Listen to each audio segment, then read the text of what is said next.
Hey everybody, Ben Knight here again from Knight Affordable Housing Solutions. Haven't made a video in a while, and I'm about halfway done with the house that I'm building currently for my wife and I here in Washington, New Hampshire. Just about to the point where we're got a waterproof, weather-tight shell here, so I figured I'd kind of walk you through and show you a few things and some of the stages throughout the process.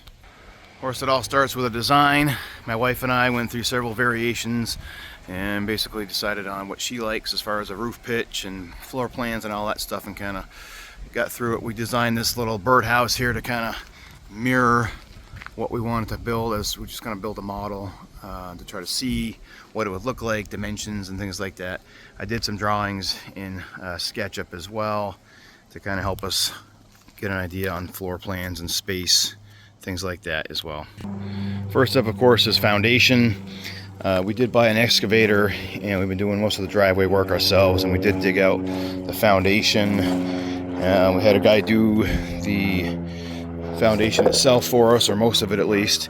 He kind of designed this sort of step down approach, which at first I wasn't sure about, but ended up liking the idea because it gives us the room to be able to do some windows in the basement, give us more light and some ability to kind of keep the concrete cost down a little bit. It did require a 4-foot frost wall in the basement level, the bottom level here. So this has got the 4-foot frost wall dug down deep, and then of course the wall is up here. And then we ended up pouring the floor ourselves, and had a guy help us. Came out pretty good. So a little messy still, but once the foundation is done, let that cure for a little bit. We kind of took off the little metal pieces sticking out, I forget what they're called, and patched those up. If you can see some of them here with a concrete mix I got at Home Depot. Just kind of patched up. Actually, I don't think I even did these. Some of the ones that are underground I did, and painted it with the black tar. You can kind of see some of it over here still. Basically, you don't want to paint anything that's not going to be covered with dirt, because you don't want that showing eventually. I think a lot of people make that mistake where they paint the whole foundation, but then they only cover, everything but the top 18 inches or so, and then they have this ugly looking black foundation. But this is the stuff I used here. It wasn't too bad. I only needed, I think I bought 3, but I only needed 1, maybe 1.5, something like that. And I just painted it on with a regular brush, and worked out pretty well. So next step was to lay down our sill plate. This first plate here, it's got to be pressure treated, and you probably can't see it, or you can kind of see it a little bit there. There's this foam, I forget what they call it, sill seal foam. It's exactly 5.5 inches wide to match the sill plate. You just put a layer of that down, then your sill plate, and if you can see it in a few places where we had the actual bolts there. Kind of see it through that one there. So we drilled it a hole in the sill plate. We got the actual bolt that comes up through with a washer and a nut. And then when we do our second plate, eventually we'll drill another hole through this one so that it slides over top to fit on there nicely. So we do that all around, including along the vertical edges. Not, of course, where door openings are going to be, but everywhere else pretty much. All around here, and it kind of goes up to this other step up in the back. All the way up, and probably can't see way up in there, but there's a sill plate underneath. Yeah, right in there. And so once you got that layer down, all tightened down, all the bolts tightened down, I screwed them together where there's seams. This building is 24 by 24, so it's pretty much a 12-foot plate there, another 12-foot plate there, and just as many as you need all the way around. Tighten them down nice, and then you're ready to start on the next step. So next step is walls. So we're going to figure out kind of what you're doing for window placement, door placement, things like that. This whole construction is made out of 2x6 wall framing, and so we just kind of built these little walls with the bottom plate. Your upright studs. You get some jack studs and king studs for your windows, your header up here, and then a top plate. And the basement was a little weird because the top plate for the basement walls was actually the sill plate for the rest of the back side, the high side here. Well, the importance of a top plate, of course, is to help tie in your different wall sections together and keep everything kind of straight, because you can kind of see here, I did everything by myself pretty much, so I had 8-foot wall sections. I didn't want to go any bigger than that because I'm lifting and moving everything myself. And so that's one section of wall there. This is another section of wall here. And so that top plate, you want to make sure best as possible, and this one wasn't great, probably should be a little further over, but that top plate just kind of helps tie those two wall sections together. And so you can see where we have kind of this wall kind of goes over this way, and the second wall comes this way with a corner, and we nail. Once you get everything up in place, you got to make sure it's plumb, you know, level, plumb, straight, everything going the right way. And we brace it up, put some 2x4s kind of coming down at an angle, either to the outside or the inside, help everything hold up straight. And also sometimes we'll put 2x4s going this way across. You would nail it down to a bottom plate, go as many, you know, about as 45-degree angle as you can get. It's all just roughly estimating with your eye, but that helps keep everything kind of nice and straight. So once you get a couple of studs plumb, put that 2x4 across, screw it in so you can take it out later, and it just kind of helps hold everything in place until you get everything fully tightened on, until you get your siding on, your actual outside sheathing and whatnot, to keep everything kind of square and plumb. But these corners are kind of important because that's kind of where we really want to double and triple check everything. Once you have this wall up and braced and this wall up and braced, you kind of put these two together and just make sure everything, it should, in theory, if they're both right, it should match up nice and tight without any kind of gaps. And you can kind of screw and nail from right into here, into this, from this wall into that wall corner. And then again, your top plates overlap. Let's see, so this top plate from this wall would essentially overlap onto that wall and help tie those two corners and walls together. And that one is just a cut piece, I believe, there. And so, of course, throughout this whole process, you kind of need to know where your doors are going, where your windows are going, where your beams and things are going above. So it takes a little bit of planning, but it's not rocket science. This is all pretty easy stuff that anybody can do with a little bit of help. And so for this situation here, what I did in my house was planned on this triple beam above, triple 2x10 beam that sits on these posts. There's a post on either side of the staircase. And so I just used a triple, I think it was, or maybe it was a quadruple 2x6 pressure treated. I just made my own post essentially. I think it's either 3 or maybe it's 4 2x6s that I nailed and screwed together and glued as well. And got right underneath this end of this beam. And in the wall itself, I planned on having a triple 2x6 studs / beam underneath that side of it as well. So that'll help span this. It's about, I think it's about a 12-foot span on this side. And as you can see, I got 2x10 rafters, floor joists going off on either side with a rim joist on that side and a rim joist on this side as well. Kind of help hold everything together. And we have our joist hangers on either side. It's the first time I've done it like this. I like this idea just because it helps give us a little more headroom in the basement. Otherwise, I would have had to pull that beam down and then had my joist sitting on top of it, which would have had this beam kind of sitting down into our headspace. So I like this a little better.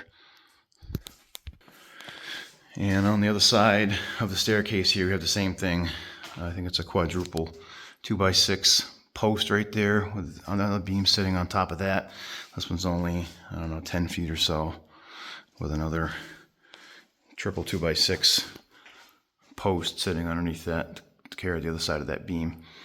And this is real important. The only real important thing about all this stuff, guys, structurally speaking, is to make sure that whenever you have beams like this that are carrying the weight of the floor above it, that are coming down to a post, and that goes right to the foundation, so that is properly supported. So a little bit about window framing.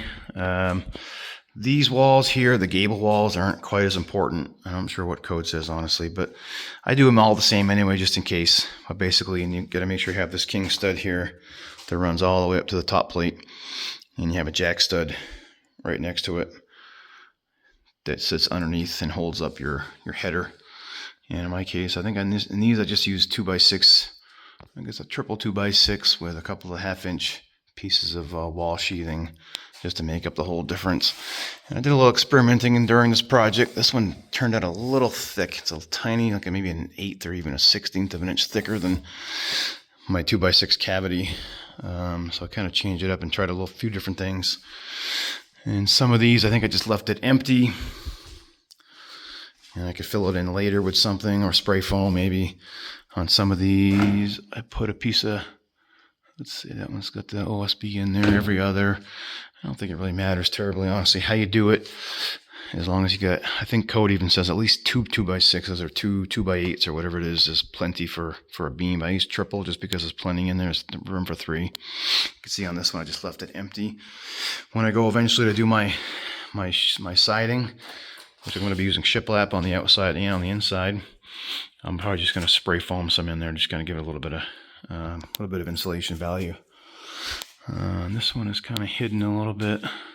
On some of them I did put two pieces of 1/2 inch foam in there in place of the OSB, but it ended up being a little thicker as well, so I kind of ended up going with just one piece, but that was a little too thin, so just gonna kind of do what makes sense. Eventually I may have to have may have to fix it a little bit when we're doing our inside stuff. So I did some blocking in here. This is just little pieces of 2x10 that I had left over that I kind of just put in there about halfway. I think I measured, so it's about a 12-foot span from beam to the edge. So I just put them right about 6 feet and just staggered them, just to give you a little different nailing pattern. Doesn't matter. I've done it the other way too, where they're exactly lined up, and you can put some angled nails in there, and either way it works fine. But I did that on both sides, and it just helps give the 2x10s, the floor joists themselves, some strength, some rigidity, and it also helps keep them spaced out at your 16 on center. I'm not sure entirely how required it is, but I do like doing that. It's helpful. So in order to figure out where you put your stair opening, you kind of need to do some calculations to figure out how much of an opening you need, depending on how steep of stairs you want and things like that. So I did plan this one out for exactly, I think it was the maximum stair height of 7 3/4 by 10.5 tread width. So we just used 2x12s for steps, and I think I used 2x8s for risers. Happened to work out pretty well there. We're gonna do something different for the upstairs, but my wife decided she likes this look anyway for the basement, so we decided to do the same thing up here. And up here she wanted a little shorter step, so we ended up doing, and she liked kind of the look of this L-shaped staircase, so we ended up doing that. And she kind of wanted this diagonal feature here, so I just took a little extra time and cut some of the diagonal, fit those on there. In hindsight, I probably should have given a little more thought to the headroom, because I'm got a little tight here on some of these. I kind of planned on my landing being directly over and underneath my steps here. So, and actually this opening probably should have been a little wider maybe, because I'm about 5'8", and I'm pushing it there. It's a little tight for me coming down here. I got maybe 6 inches of headroom above me with this one, which again is fine for me. I don't think it's technically to code, but it's our house. We're not gonna have any issues with it, but something to think about and plan out as you're doing these, that you need a certain amount of headroom from each step up to whatever's gonna be above you. So once you do your floor framing, get that all nailed in, you got to do your subfloor, which in our case we use a 3/4 inch tongue and groove dry guard OSB. As long as it's 3/4 inch, there's a lot of different options you have, but that's kind of the thickness that you really need for a subfloor. Anything smaller than that, like 1/2 inch, is really not going to be strong enough, unless you go like with a 12 inch on center. We went 16 on center with pretty much everything. So yeah, once you get the subfloor on for your first floor, you can go ahead and start doing wall framing for the second floor. Same thing as the basement and any walls really. You need to kind of know where those windows are going, where those doors are going, all that kind of stuff, where your walls are going to be joining in from your interior walls. Because we do a little bit, and this is something you can always do afterwards if you haven't got it all figured out, but we plan on Like on this is kind of the same things below. It's got this triple 2x6 beam to carry another, same exact things below. Another triple 2x10 beam up there. But when you have walls, what we do typically coming in, like an interior wall, this is going to end up being a closet wall. And so we have this sort of a double 2x6 stud here with a little piece in the middle, a little 2x4 piece in the middle that allows you to get some insulation down there, but also allows this last stud of this interior wall to be screwed in here, and at the bottom as well. It just helps tie the wall together and give you nailers for your sheetrock or your shiplap or whatever you're doing. But same thing for the interior walls as the exterior. You need to leave a space on your second top plate, so that you can then tie in your interior walls. And so you can always cut it afterwards, which is what I usually end up doing. Is cut a little space in the second top plate so that I can then slide a 2x4 top plate up there over the 2x6 wall. And again, it kind of just helps tie these three walls, or these two walls, together. So back to headers again. When we're talking load-bearing walls, we need to get a little bit beefier on our headers. Here I used 2x8 headers. I did use 2x8s pretty much everywhere up on the first floor, I should say here. Actually on the doorway, a big wide doorway is a little bit bigger. This is a 2x12 header just because it's a little bigger span. And it is a load-bearing wall. I want to make sure it's plenty beefy to be able to handle the roof above it, sitting on top of it, as well as the floor. And what I've been doing lately is going all the way up with my header. I started doing my headers kind of in the middle. For some reason, that's how I was taught. But then I realized and saw some people doing their headers way at the top, and it just makes a lot more sense having it all the way up and then putting some little studs here in the middle, little cripples. But yeah, you want that. Got to make sure you have your rough opening properly, as any door and window. And the window manufacturer right from Home Depot will tell you exactly what the rough opening is, and it's usually a half or maybe it's a full inch wider and taller than the actual window. And if done right, you should have maybe a 1/4 inch or a 1/2 inch at most on the top and around all the sides, so you can eventually, well, first of all, so you can have some wiggle room to kind of get it nice and level and plumb. But then also you can spray some spray foam in there and give it a nice weather barrier against the elements. So what we're talking about windows, once you have your rough opening in here, we cut out the OSB as clean as we can. This is a little ugly, but as long as your OSB isn't past your framing material, it should be good. It won't get in the way of putting the window in eventually. But then we tape these, and I'm not going to go over in too much detail because there's plenty of videos out there, I'm sure, that have all that and all this stuff in general. I'm just kind of giving you sort of an overview. But we start with one tape here that kind of goes over the edge that covers part of this and part of here, all the way up both sides, up 6 or 8 or 10 inches. Doesn't really matter too much. And then we take a piece and stretch it over the corner, and then one more piece to kind of just go over here. And then we go ahead and install the window. And it's got a nail flange. You can probably see, let me find a better picture here. Alright, so you can see it better here, nail flange. So I usually do every other nail because I think that's plenty fine. I just do hand bangers because I've tried using a nail gun and it seems to crack the plastic. So I just hand bang some nails. At least 1.5 inches long. You can go 2 inches is probably good too, maybe a little better. 3 inches probably overkill. Oh, this tape didn't really set real well.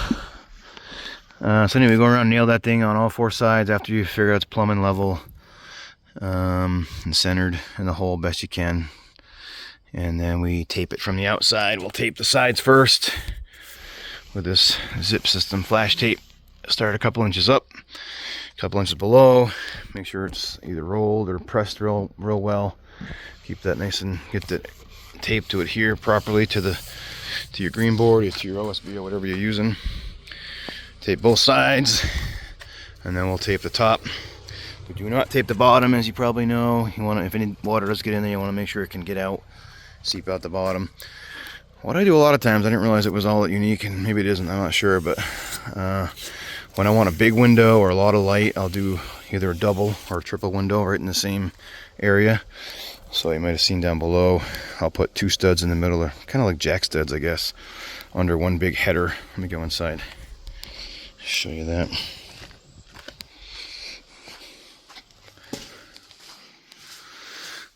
So I'll do my traditional, jack stud on the either side here and a king stud, but then in the middle I'll just do 2 more jack studs essentially, with your big header all the way across, and then same thing on the other side, a jack stud and a king stud.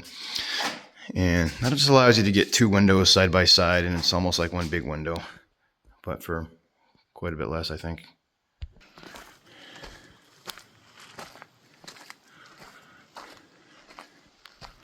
And let's work our way back inside. Actually, while we're here, check out little steps I did. Stairs and deck are pretty easy. I started with a ledger board. It's a 2x6 ledger board here, and you just got to kind of figure out what the height you want is. Usually we come down, and again, I'm not sure what the code says exactly, but I usually try to go around 6 inches below. So it's kind of a standard step almost from your inside down to your step. So it's roughly 6 inches, I think.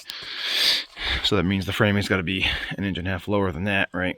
To account for the top of your actual deck boards. I use 2x6 deck boards because I think they're just as cheap, maybe even cheaper than a traditional 5/4 inch deck board, but they're more durable. Not quite as nice looking, which I don't care as much about. They're stronger. I think it's more material. I think they probably would last longer. But yeah, I started with that 2x6 ledger board there, and this time I've been experimenting and trying different methods over the years. What I did this time was, first you flash, down the wall here with the zip tape. So if any water does get down behind there, it's protected and has a way to get down and out. But I also spaced it with some pressure treated little 3/4 inch material. One on the side, one in the middle, and one on the other side, just to kind of help create a gap there. I know I've seen these washers and special tools and things they make, but this was pretty cheap and simple. I already had some material laying around. And then I just put right through, I think there's 5 or 6 inch lag bolts right into the floor joists, which is back here, or the actual rim joist, I should say. You gotta kind of know where all that stuff is so you know what you're screwing into. Make sure you actually hit some good material. But then, yeah, I just kind of figured out exactly how long I wanted this based on how wide generally I wanted it. And I think I want it to be about 4 feet long, with an overhang. About 1 inch, I think, here in this case, with about 1/8 of an inch gap. Just kind of figure all that out. It's a lot of just doing a little bit of math and a little bit of guesswork and a little bit of trial and error. And I had bought some 3-step pressure treated stringers here, and just kind of figured out how big I wanted my steps, same as any other steps. I think it was I guess I based it on this. It came with like a 6 3/4 inch rise, I think. So I just mirrored this up top, put it down to 6 3/4, and screwed it in. Get my little 4x4 down into the ground here. I like to go on the inside just because I think it gives you more screwing material surface. So I screw in here on this side into the 4x4, and also on this side into the 4x4. And needed a couple of boards down below as well, a couple of extra 2x6s here and here that are just screwed into the 4x4. That gives me some material to screw my stringers into. And again, there's about 10 ways of doing any of these things. It's just kind of the way I've done it, and had done it this time at least. And I've done it probably different every single time I do it, but every time I try new things and get a little better and a little more experimenting, figure out which one I like best. Alright, so as we go inside here, we're gonna have a little walk-in mudroom type area. And as you go into the left here, there'll be a little office / maybe bedroom. It's pretty small. It's kind of how it ended up as we're designing in place, or as we're doing this thing. A little tiny closet here, just enough for a twin size bed.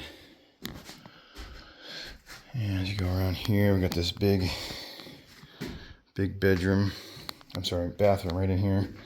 We're gonna have our washer dryer, toilet, shower, sink, all that kind of fun stuff in here. One comment about interior framing, as far as kind of where where you want things to go. You need to sort of account for trim. That's one thing that I didn't do when I first started doing this, and I've been trying to get a little better each time. But make sure you're spacing it out enough from the wall, from your edges, so that you have room to put some trim boards in. And we kind of designed this mostly in place. We had a rough idea, but we're kind of just sort of figuring a lot of this out as we go. So it's a little bit of back and forth and some adjustments we need to do, but we're getting there. This will be our kitchen in here eventually. An island right here. My wife's sneaking by. And the living room here. Oh, so up here, as far as the framing for the second floor, I'm going to talk about that. So here's another post that I did out of a triple 2x6. And actually it started as a triple, let's see, how did I do this one? Started as a quadruple 2x4 in the wall. That's going around inside this staircase here, but I wasn't sure if that was quite enough. I kind of wanted to give it some extra just because there's a lot of, I do a lot of things that are kind of overkill just to make sure you got plenty of strength here. So I did another 3 2x6s, and I think some going this way and some going the other way kind of help give it some strength. And so I did that there as well as on this side. This one actually has a triple 2x6 in the wall and a triple 2x6 outside the wall to give it some extra strength to really give a good strength, good post system for that beam above. And again, if you look below, the same thing is pretty much down below. There's nothing under this technically, but there is underneath the wall piece. Oh, actually, I guess really the beam is underneath this. So yeah, that's just kind of how I did it this time. Give it a little extra. And over here on the same thing, I couldn't quite do that because I didn't have 2x6 here. I didn't really want to mess up the wall system, so I just did a triple 2x4, and I think it was a quadruple 2x4 here. So the combination acts as a nice strong beam. Strong post for the beam above. And over here, similar kind of thing. I just did. Well, this one's actually only this whole wall technically acts as a support for that beam being right underneath it, so there's not quite the same span here as there is other places, so it's not quite as important. But technically, if I had a wall, I wouldn't really need the posts. If I had this whole wall in here, and if I had another wall in the living room, I could actually get away without posts because the wall would act as the supporting structure for that beam above it. But I wanted to have the open concept here, so we did those little beefier posts.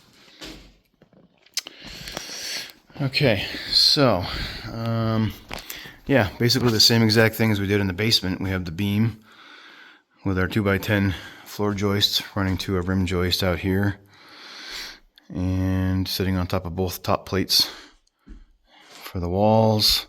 I did the blocking, 2x10 blocking, same thing, just did it roughly, had a line about 6 feet just to give it some strength and rigidity. And I have the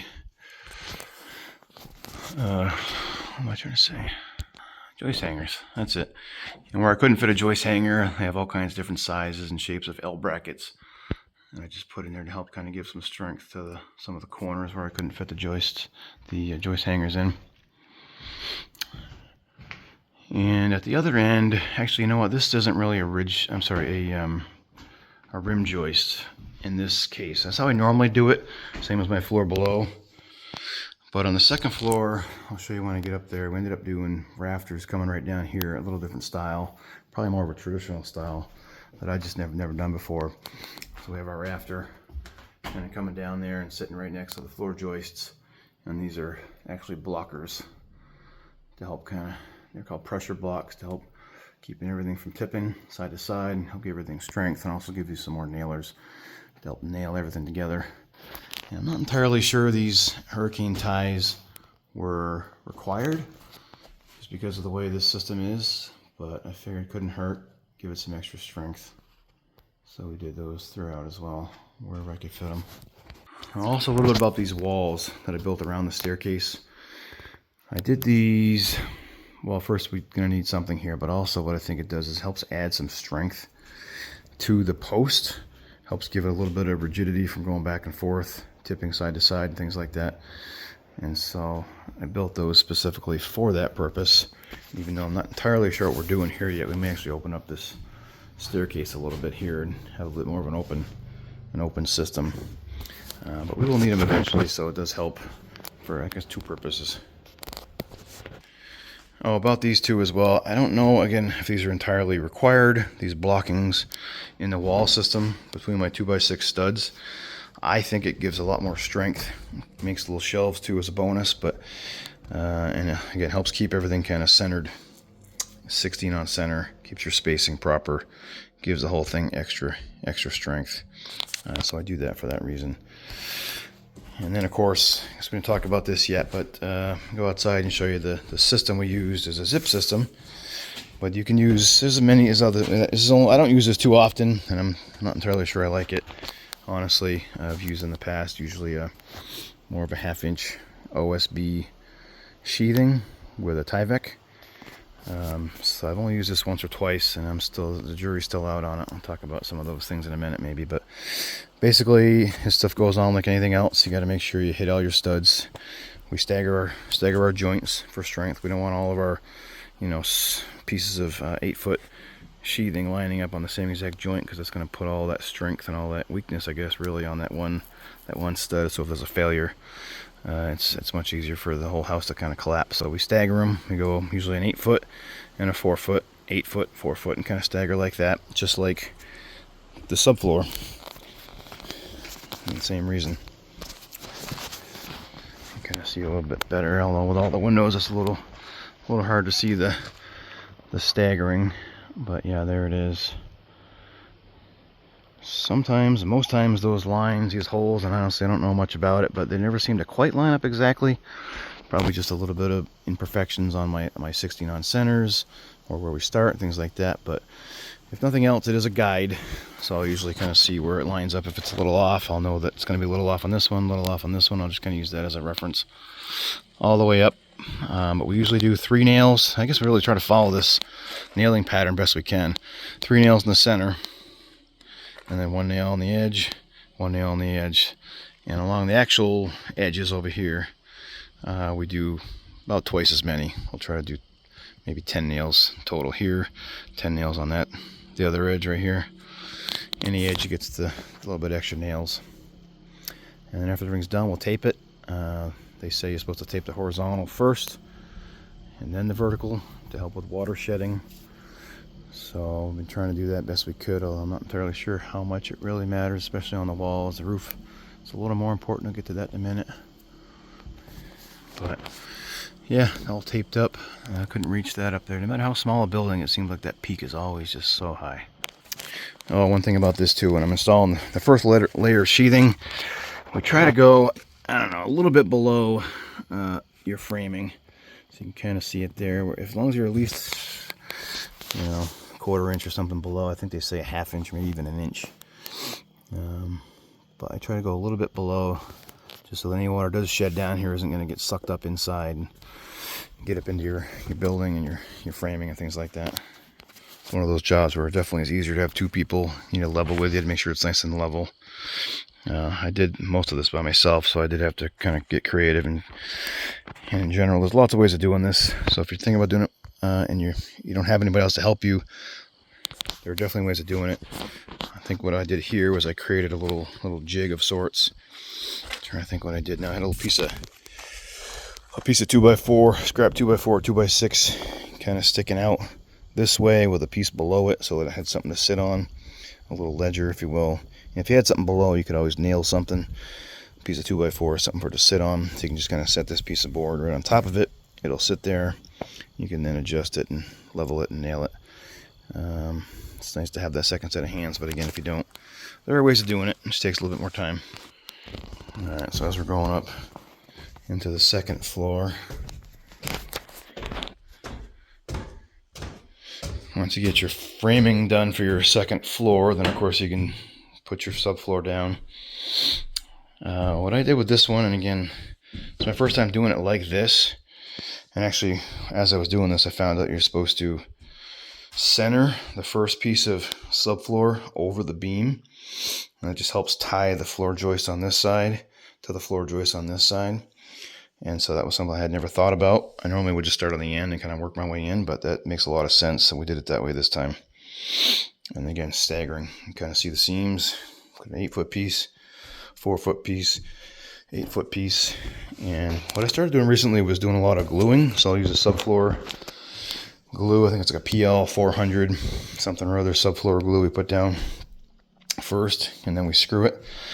I had a gun that was one of those automatic screw guns, but it didn't seem to work so well, so we just used our traditional hand screw guns to screw everything down. It does a little bit of a pain on your back and your knees and things like that, but smaller projects, it's not too terribly difficult. Yeah, we got that, and we left this end open. You can see I just kind of put a little piece in there after the fact, but we left it open because we weren't sure where exactly the rafters were going to fall. So now that we got those in, we put that piece in. But to back up, to do the roofs are tricky, no matter how you do it. One way that I've seemed to have worked nicely is I have this, what I do is I'll put a temporary post up, if you will. It consists of a couple of I think we use 2x4s, as long as you can get them. I think this roof peak from here, from our floor to the roof peak, is about 12 feet because we got a 12-12 pitch, and it's a 24-foot span total. So this is 12, and that's 12 up, so something like that roughly. But we used a couple of 12-foot pieces, and we had so we ran it down past the floor, attached it to the outside of the sheathing below, and ran it all the way up, almost like this right here. I think we put one this way, so it gives it like a little L shape for strength. Attach it down below and ran it up to exactly where we knew it was going to land underneath. And so we had a piece, like a 2-piece on either side of it, almost like a U, or so that the ridge beam, this is the ridge beam up here, could sit in between. So it kind of just sandwiches the ridge beam up and holds it up for you. Let's see if I got a picture somewhere of that. And we do one there. We'll do one somewhere in the middle, and we'll do one on the other side. And that'll help hold our ridge beam up, and we brace it left to right, side to side, back and forth, whichever way you need to make sure it's nice and strong so it's not going anywhere. And then we'll set I guess a 2x12 ridge beam in this case, or 2x10 maybe, I forget. 2x8 rafters, so it has to be a little bit bigger because the angle cut on the rafters makes that distance more like, it's not 8 inches, it's more like 10 or 11 or something like that. So I think it's a 2x12 ridge beam. So we got those up, marked it out, 16 on center, just like our floors and everything else, and started putting up rafters. And that's something I don't think you can do with one person. If it was, I could probably do it, but I don't know of a way. So we definitely had to have a second hand. I had my son help me with that. I had one person down below, kind of lining it up on our floor joists, set it up nice and tight to our floor joist down here. And then up there I put it on my mark. Some I had to trim, some I had to shim, and make sure it's nice and flush on the top with our ridge beam. I would screw it in up there, he'd screw it in or nail it in down here, and we'd keep on moving. Do that all the way through. Again, I put blocking in here as well, same concept as below. I don't know if it's necessary if anybody else even does it, but it seems to give it a lot more strength. I like it.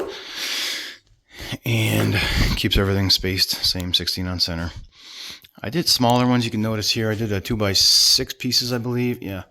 So I left a little bit of a gap. And the reason for that is we're planning on doing spray foam insulation, or at least a couple inches, maybe 1 inch or 2 inches of it. And so I want to leave a little bit of gap there to keep that nice and water and airtight with that spray foam, so I can get some behind there.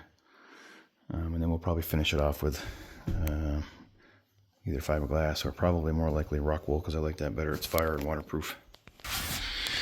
So yeah, once the rafters are up, well, you can see it here, but rafters up, and then we cut a block. It's got to be a little smaller. You don't want it sticking up past the rafter, so I think we use let's see, I think those are actually 2x8s. Yeah, because the rafter's 2x8, but the angle is more like 10 or 11 inches. So we used 2x8 blocking between this rafter and the other rafter. We pushed it up nice and tight to our floor joist this way, nailed it into the floor joist, nailed it from this rafter into the blocking, and from this rafter into the blocking, and then from the blocking into the top plate down here, And so everything is really well nailed together, and the pressure not going to tip over. It's going to keep everything nice and tight and strong. So a little bit about nails for a minute. Just want to talk about that. We're using pretty much everything is 3" for framing.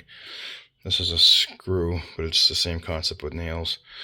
So you want it at least, this is 1.5 by 5.5. This is a 2x6 stud. So the general rule of thumb is it's got to go at least as far into the next material as it goes through the existing material. So if this is 1.5 inches, it's got to go at least another 1.5 inches into whatever it's going into. And so that works the same if it's going this way or that way, whichever way. But so 3 inches is a good number, good rule of thumb. They make them 3 or 3.25 framing nails for just that purpose, to be able to nail anything that's a 2x material into itself or into another 2x material, like 2x8s, 2x12, any of that stuff is a good number. We use 2 3/8, either 2 inch, somewhere between 2 and 2 3/8 inch material when you're talking about subfloor or roofing material or sheathing on the outside, the green board coming into the building. That's because it's only either 1/2 inch or 3/4 inch thick. And so that's all you really need is 2 3/8. You could go 3 inch, it's just kind of overkill. All right, so once we got the rafters up, everything's nice and straight and flush with the ridge beam, and everything is blocked up down below, and everything's blocked up here in the middle. So everything's nice and strong. Then we're putting up our zip system on the outside, the orange board. Actually, let me back up. We're going to do an overhang. I debated about the overhang. We decided to go ahead forward with it. I'm glad we did, because the first rainstorm we had, we could clearly see that most of the rain wasn't actually hitting the green board at all. At the bottom, it was hitting a tiny bit, but for the most part, it wasn't even hitting the siding. So I really think that's going to help with longevity of the siding, paint, stain, all that stuff. But anyway, the way we do our overhangs is we call it a ladder. And it's basically a mini wall, kind of. So it starts off with this one piece of 2x, I think we used 2x8 in this instance, just to match up exactly with our rafters, because we're doing a little different style. I'll show you down below that I'm used to doing, but we use 2x8, like a ledger board, if you will, or a bottom plate almost. So it's almost like a wall, right? So we just use one piece. We did 8-foot sections. So we had one piece of 8-foot 2x8. And then we took a little, I think these are 13-inch studs, if you will, coming off the ladder or part of the ladder. And so we spaced them 24 on center. So we put those up. We created it on the ground, I guess, and we nailed right from that bottom plate or ledger board, whatever you want to call it, right into the existing rafter and green board OSB that's on the building currently. And just nailed the heck out of that. I think we did 6 nails per bay, so 3 there and 3 there, 3 there, 3 there, just around each side of each 13-inch piece of 2x8. We just nailed 3 nails into there, 3-inch nails. And then we went ahead and put on, you need to have your fascia board on there as part of this. I'll show you down below. So yeah, fascia board, rake board, it's got to go on there before you do your roof, just the way we did it here. And again, I've done it, I don't know, 7 or 8 times, probably different every time almost. But I wanted to, normally I don't put the OSB covering the overhang. We normally just have that separate and we bring it up flush with the OSB. But in this case, I wanted to try something different. And so we ran the orange board, the OSB, over top of our overhang to give it some extra strength and also give it some extra waterproofing material. So that's kind of how we did it. We planned on having that trim board along this edge up tight, so that when it's up there, it's going to be flush with the top of the OSB. And that's just because when you're out here, that's going to be our finished look. Our roof is going to sit in a metal roof, a exposed fastener metal roof sitting on top, coming right over the top. And so you'll be able to see that trim. We didn't want to be able to see the orange board, so we wanted to make sure you kind of plan that out. Down below, it's a little different on the eave. We want to do, most of the water is going to be shedding down this way. So what I did in this case is I planned on having the trim underneath the OSB, so the OSB actually sits on top of that trim board, and we're going to have a piece of the metal roof eave trim that's going to sit, it's almost like a drip edge, I guess. It's going to sit on top of the orange board and come down over a little bit of that trim board, so it's going to hide that edge of the OSB, so I'm not worried about it there as much, and I think that gives it a better, again, a little better waterproofing, so when water does get underneath my metal roof, it'll drip down the orange board and come over the trim as opposed to falling into and behind the trim and causing potential rot there. So that's a different way I've tried to do it this time, and it seems to, I think that makes sense. We'll see how it does, I guess, over time. Again, there's 100 ways of doing all this stuff, guys. I've done at least 10 ways myself, and I don't think there's necessarily a wrong way. I think there's probably some better ways, but it's really whatever you're comfortable with, whatever's easier, whatever you're, what makes the most sense. I don't think a lot of this stuff is necessarily covered in code or is regulated, but it's sort of a preference. And so I didn't finish it yet, but at some point I did plan so that seam will be in the middle. I'm going to do one more piece of this shiplap down below. Planning to come down like an inch, usually go an inch lower than the rafter, so that when I do my soffit, and I've never done it this way again, guys, but this is the first time, but I'm going to do, I think it ends up being exactly 2 pieces, the way I planned it, of shiplap up against the bottom side of that rafter. And so the theory is it'll come up flush with the end of the rafter, and my other second piece of fascia will come down and just cover it, just be below it. And you can see how this this shiplap works, that I got it angled just the right way so that water can't get behind and in between the shiplap seam. So again, just one more thing that I think makes a little bit of a difference. It shouldn't in theory even get on there at all, but if it does, hopefully it will not get down behind either piece of the shiplap, and it'll just run right down the fascia. I mean, technically the metal roof's going to be out here, so it'll run down there and never even hit, hopefully, the fascia, but if it does, hopefully it won't get down in behind. So it's all these little weird little things just got to kind of think about. It's not terribly important. I've done it several different ways and never had any issues, and I think this is probably the better way to do it, though, and if you can try to do it as best you can, it'll avoid issues down the road. I probably skipped over it down below, but basically whenever you finish a wall, kind of the next step is to get your sheathing up on the outside. It helps give it strength. So when we did after we did the first floor walls, we put up the first floor green board and tape it up as far as you can, at least, and usually you have to kind of wait a little bit till the next level is completed before you go too far.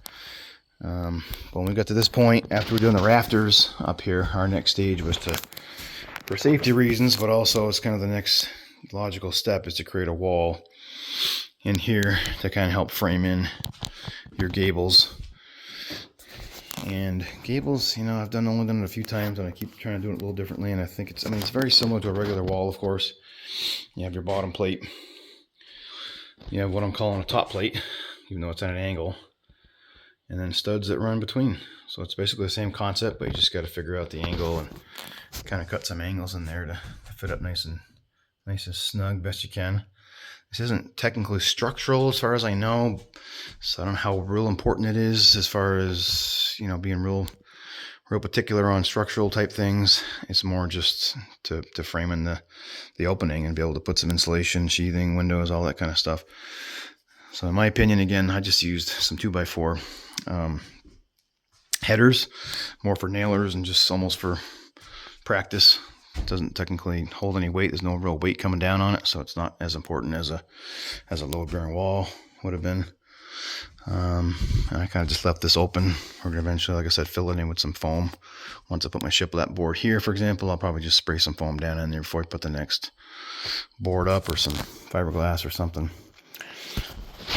But yeah, honestly, if the exterior wall is a little more important, just because you want to have it at least, your cavities want to be 16 on center, so you can fill it with your insulation and they match up properly. On the interior walls, it didn't matter quite as much. just because we're not actually technically insulating it. We're not using sheetrock, so we're not really concerned with the whole 4 foot, 8 foot sections and whatnot. So what we did here, I know is what they call a common difference. So we got one pretty well measured just by holding a tape measure and a level, and you kind of measure up from the floor up to where it hits the top plate, either long point or short point. Get that measurement, cut one, get it in there, and I think in our case it was a 15-inch difference each time. So this one is technically 15 inches shorter than this one, and this, etc., so on. So yeah, and you gotta make sure you keep everything in the same plane. Can't really tell here, but this stud, this top plate, the bottom plate, and the outside of this rafter are all sitting in one plane. And all the way across, you just got to make sure you keep that same plane kind of in mind, so that when you put your green board up, it matches, doesn't have any bows and bumps and curves and things like that. Keep everything in the same plane. In theory, if you did your rafters correctly, this should all already have been level. When you get to the end of your bridge beam and your rafters, they all should have been level if you did it right from the beginning. If not, what we had is again, I probably have a picture. I'll probably put some pictures in here, but we had a brace that goes from the bridge beam down to the floor, to a little nailer, and one on this side, one on that side, at least one, and that kind of helped. Before we put the sheathing on the roof, it kind of helped the whole roof from racking back and forth. And you could use that, actually, the same system, to kind of rack it one way or the other if you're a little out of plumb on one side, a little out of level. And so we got that squared away before we even did any of this stuff. So yeah, once we had all the rafters in, this floor, I'm sure this wall up and sheathed, I went back and I added this little last bit of subfloor over here so we didn't have that gap. What we're going to do is we're going to shiplap the ceiling eventually all the way down. And so I'm not sure yet if we're going to do a knee wall. We may just leave it and just have that really small, narrow corner kind of space available for storage and whatnot. But I wanted to make sure we can at least use that space, that floor space. So we want to make sure we fill that up. Even if we do a knee wall, we'll probably have a little access door opening. You can kind of get in there and store things in there. So I wanted to make sure that floor was good. So a little bit on the interior walls. Again, same thing, bottom plate, top plate, studs. I didn't care as much about 16 on center here and there, just because we're going to be putting shiplap boards up. But how we attach this to the roof, we already had a blocker in here, so we used that as one of our nailers. But then we just added a few more little cross braces, if you will, one down at the bottom, one in the middle, and a couple throughout. That gives us nailers. Keep our top plate, that keeps our top of our wall attached essentially to those two rafters. And so we did that on anytime we have an interior wall that doesn't land exactly on a rafter, we're going to have to go back through and add some nailers, of course, because we're going to have shiplap coming on this plane, and it's going to hit somewhere. We're going to probably put a nailer on the back of this surface that comes out and extends out to at least half an inch, 3/4 of an inch, to give us that nailer to nail this edge of the shiplap too, so it doesn't just kind of flop in the wind here. And pretty much the same on any of these corners. We'll have to put some more nailers in. Probably here, up there, all around. Give us some nailers for our shiplap or sheetrock. And you maybe wonder what I'm doing there.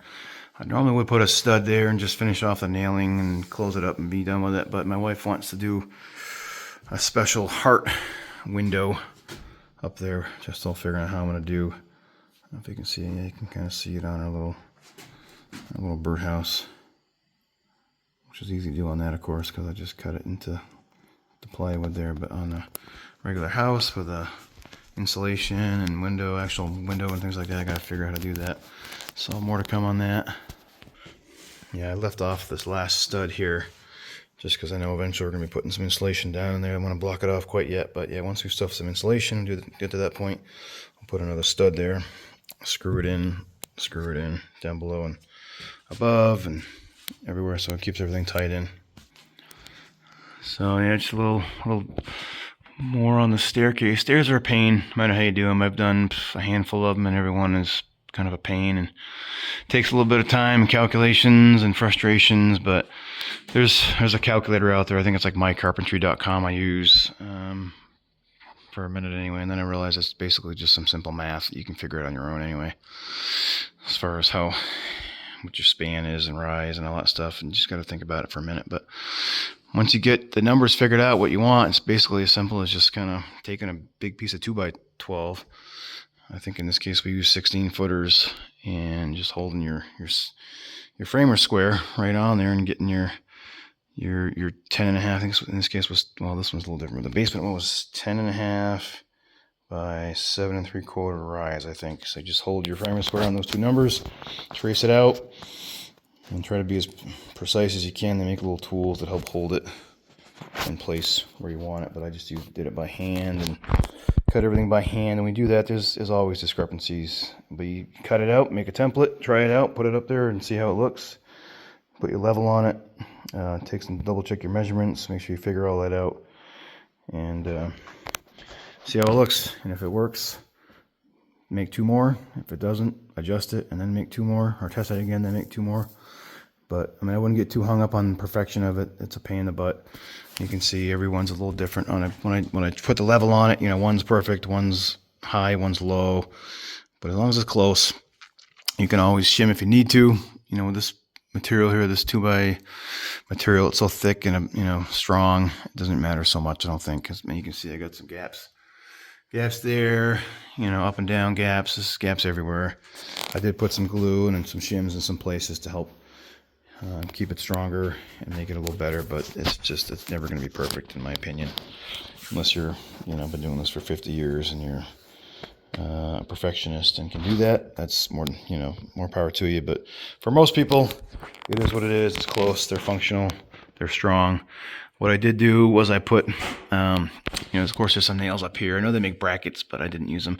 I just screwed in from this board into the top, some diagonals, and I screwed into the side, this one here on the edge, on the other one on the other edge as well. I screwed into the wall, into the beam, as well as the wall. If you wonder what these things are, I'm going to eventually be shiplapping this whole inside and outside of the wall. So I just put some spacers in there for now, so that I kept my little 3/4 gap. That way I can hopefully eventually slide some shiplap in between the wall and the stringer. And hopefully that works out. We'll see. It's my first time doing it like this. I think the last time we actually built ideally, if you can, you should put the shiplap up first. Say that correctly. And then you can screw in nicely from, I think I did it here, from your stringer into your stud. And I put 2, these are 4-inch screws. I think are more than sufficient. I don't think you need to go anything heavier than like one of those lag bolts or something. I think I use 3-inch decking screws for pretty much everything, as long as they're long enough. Sometimes I'll have to go with a 4-inch when you got some other things going on, like this shiplap in the middle. That's why I went to a 4-inch. Make sure you had plenty of screw into the 2x4 wall material. And you can see I still got some braces up. Probably can take those off at this point, but there's no point until you really need to. So I kind of leave them up as long as needed. I got some over there too. You can kind of see when I was building my walls, these are what I used for braces before I put the sheathing up. Again, right now it's probably not necessary, but I haven't gotten around to taking them off. As far as nailers, yeah, we'll probably need to put on these. I already did it. Yeah, so these are nailers down here, so that my shiplap will come and have a nailer here. And when it comes this way, it'll already have a nailer from that stud. And we'll stick some insulation back in there, but I'll probably need to put some nailers up there along top of that second top plate, sitting kind of flat down on top of that, to give me an extra nailer for my shiplap that's going to be going across those floor joists. And so I got a little bit more to do there. And then I think we're almost ready to do some wiring, guys. We got the roofs coming in a few days.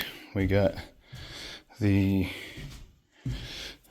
siding and interior wall material, the shiplap, coming in a few days as well, so I can't do much there. But once that's in, we'll be ready to kind of finish up the outside and do some wiring and things of that nature. Speaking of wiring, we ended up doing a temporary panel here because we've been on site for a couple months now at this point, living on site in the camper. And so of course we needed some power, so I ended up doing this myself. My first time doing it. I'd always done a lot of interior electrical panels and things like that, but I'd never done, I'm sorry, not electrical outlets and things like that, but I'd never done a panel. So yeah, my first time doing a panel. Yeah, I got the wrong one at first, but we figured that part out. And yeah, basically had to get the meter socket, had to get the panel, and I just bought a couple outlets and wired those, as well as the regular 20 amp outlets, GFI. And this is a 30 amp for the camper, so we can run power to the camper. So we got that set up. That's all good to go for a while now. Got some power. And they wanted me to build a big pole, but I'm like, no, I'm not building a pole. I already got this big tree here. Why don't we use that? And they're like, yeah, all right. And then we wanted to get Wi-Fi because our phone service isn't great out here, so they kind of made us build this little box. My kids kind of built it on the weekend out of some scrap material. Not pretty, but it's functional. So we got our Wi-Fi in there, power to it, and I forgot to check after the last storm, but it's been pretty dry, I think. Doesn't seem to be all taped up with the zip tape on all around, and it's got a little gap there, but water should drain right off of here. It's not a heck of a lot of pitch, but it should be good. I don't think it's been an issue yet. So yeah, we've got Wi-Fi, we've got electricity. We had our pump drilled the other day, a while back, so we've had that for, I don't know, a few weeks maybe.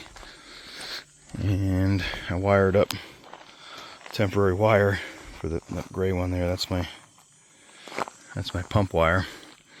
That goes down to the basement here. Show you that. Give you another kind of look around the whole outside here. I got my big ditch in the back here I dug for my septic tank. And we're kind of just waiting on some help in that regard, because I found out that we need a licensed installer or designer to sign off and inspect throughout the process. So we're still waiting to find someone. Everybody's pretty busy. But yeah, that's the other side. We had one window that was busted, so we're waiting on returning that, getting that fixed before we can do that. We got all these logs here. We're going to try to mill it ourselves too and make lumber for the garage, I think.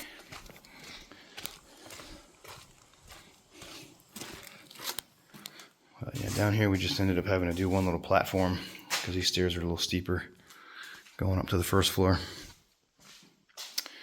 But yeah, we got the little pressure tank over here. And this is actually surprisingly easy. I'd never done it before, but it's literally, you know, it's like it's two wires in there. Connect those two wires up there and two wires into the panel. And we had water pretty quickly. And we're just running out of the hose there, out the window and up to the camper. So we got water. That's that 1/2-inch foam board I was using for insulating some windows, but decided to kind of turn away from that because it wasn't working real well. Plus it's got this film on it. I wasn't entirely sure. I got to do some research on this, but it's got this plastic film on both sides that I assume is a vapor barrier, and I don't think I wanted that, especially on both sides in my window with the vapor barrier on the outside too. I didn't want to double up on my vapor and have moisture trapped in things, so I was taking it off. But it wasn't quite the right size anyway. I was still making my headers a little too wide. So yeah, that I think is it, guys.